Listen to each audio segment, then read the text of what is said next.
মদ্যপান, ধূমপান ও মাদক সেবন স্বাস্থ্যের পক্ষে ক্ষতিকর। মৃত্যুসজ্জায় রাবণ তাই কিছু উপদেশ দিয়ে গিয়েছিলেন সকলকে, যা আজও মেনে চললে আপনি করতে পারবেন উন্নতি। লক্ষণকে মৃত্যু পথযাত্রী রাবণ বলেছিলেন, নিজের জীবনের গভীর গোপন সত্য কখনো কাউকে বলা উচিত নয়। সে তোমার যতই কাছের লোক হোক না কেন, তবু নিজের গোপন কথা নিজের কাছেই রাখা উচিত। রাম রাবণের যুদ্ধের শেষে দশানন যখন মৃত্যুসজ্জায়, সেই সময় তিনি 5টি উপদেশ দিয়েছিলেন লক্ষণকে। রাবণের দেওয়া এই শেষ 5টি উপদেশ আমাদের প্রত্যেকের জানা জরুরি।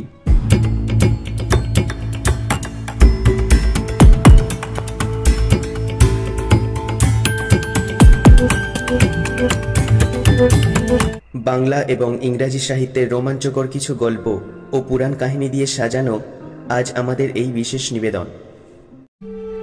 নমস্কার দর্শকগণ, আমরা ছোটবেলা থেকেই পড়ে এসেছি রামায়ণ মহাকাব্য, যেখানে ভগবান রামকে শ্রদ্ধার দৃষ্টিতে দেখানো হয়েছে এবং একটি খলনায়কের চরিত্রে দেখানো হয়েছে রাবণকে। কিন্তু রাবণকে যতই খলনায়কের চরিত্রে আমরা রূপায়িত করি না কেন, রাবণ কিন্তু ছিলেন এমন একজন পুরুষ যিনি প্রকৃত শিক্ষিত।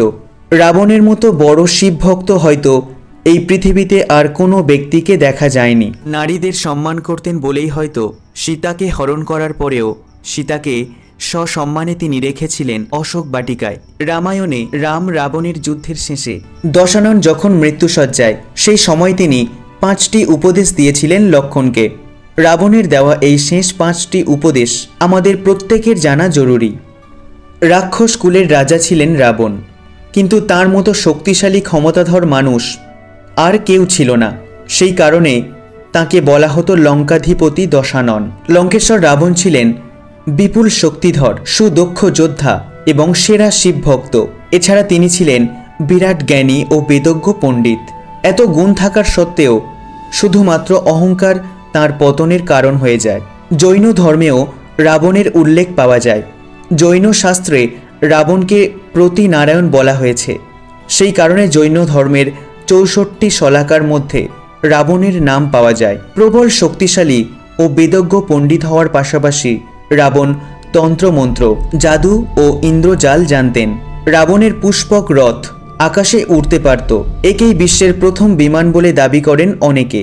রাবণ এত গুণবান ও বিদ্বান ছিলেন যে তিনি যখন মৃত্যুসজ্জায়, তখন ভাই লক্ষণকে তার কাছে জীবনের উপদেশ নিতে পাঠিয়েছিলেন স্বয়ং রামচন্দ্র। রাবণ ছিলেন রামের সবচেয়ে বড় শত্রু। তিনি নিজে রাবণকে বধ করেছিলেন, তবু রাবণের গুণ ও পাণ্ডিত্যকে সম্মান করতেন শ্রীরামচন্দ্র। তাই তিনি ভাই লক্ষণকে বলেছিলেন যে রাবণ মৃত্যুসজ্জায় যে উপদেশ দিতে পারবেন তা আর কারোর পক্ষে দেওয়া সম্ভব নয়।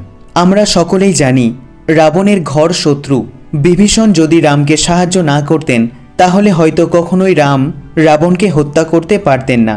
মৃত্যুসজ্জায় রাবণ তাই কিছু উপদেশ দিয়ে গিয়েছিলেন সকলকে, যা আজও মেনে চললে আপনি করতে পারবেন উন্নতি। আসুন জেনে নেওয়া যাক মৃত্যুর আগে লক্ষণকে কী পরামর্শ দিয়েছিলেন রাবণ।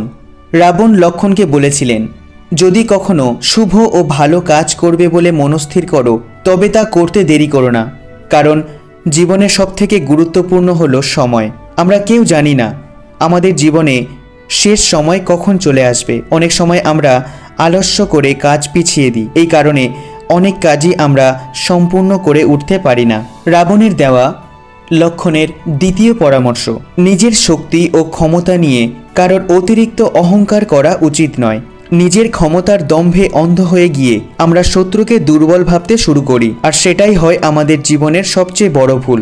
রাবণের তৃতীয় উপদেশ ছিল, নিজের সঠিক বন্ধু ও শত্রুকে চিনে নেওয়া অত্যন্ত জরুরি। অনেক সময় আমরা শত্রুকে বন্ধু ভেবে ভুল করি এবং বন্ধুকে শত্রু মনে করি। পরে দেখা যায় যাকে বন্ধু ভেবেছিলাম সেই আমাদের সবচেয়ে বড় ক্ষতি করে, আর যাকে শত্রু ভেবে দূরে সরিয়ে রেখেছিলাম সেই আসলে আমাদের উপকারী বন্ধু। রাবণের দেওয়া 4 নম্বর উপদেশ, লক্ষণকে মৃত্যু পথযাত্রী রাবণ বলেছিলেন, নিজের জীবনের গভীর গোপন সত্য কখনো কাউকে বলা উচিত নয়। সে তোমার যতই কাছের লোক হোক না কেন, তবু নিজের গোপন কথা নিজের কাছেই রাখা উচিত। বিভীষণ আমার শুভাকাঙ্ক্ষী ছিল, তাই আমার কি করে মৃত্যু হতে পারে সেই গোপন কথা ওকে বলেছিলাম, কিন্তু ও রামের কাছে চলে গিয়ে তা প্রকাশ করে দেয়। ওই হলো আমার ধ্বংসের কারণ। লক্ষণকে দেওয়া রাবণের শেষ উপদেশ হলো কোনো নারীর দিকে কখনো খারাপ দৃষ্টি দিতে নেই, কারণ নারীর প্রতি যিনি কুনজর দেবেন তার ধ্বংস নিশ্চিত।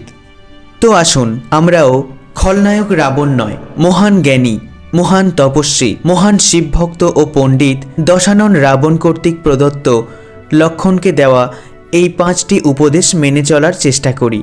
এই ছিল আজকের নিবেদন। কমেন্ট বক্সে অবশ্যই আপনার নিজ নিজ মতামত ব্যক্ত করবেন।